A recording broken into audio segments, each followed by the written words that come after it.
అది విని అదిమిన షోకులో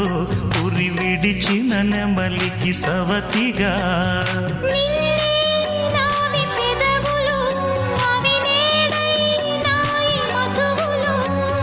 రెండు నాయి తనువులు అవి రేపవ్వాలి మనువులు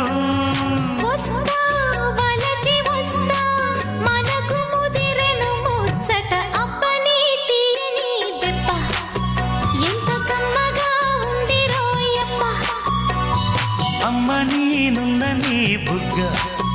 ఎంత లేతగా ఉన్నదే మొగ్గ పురుషుల్లో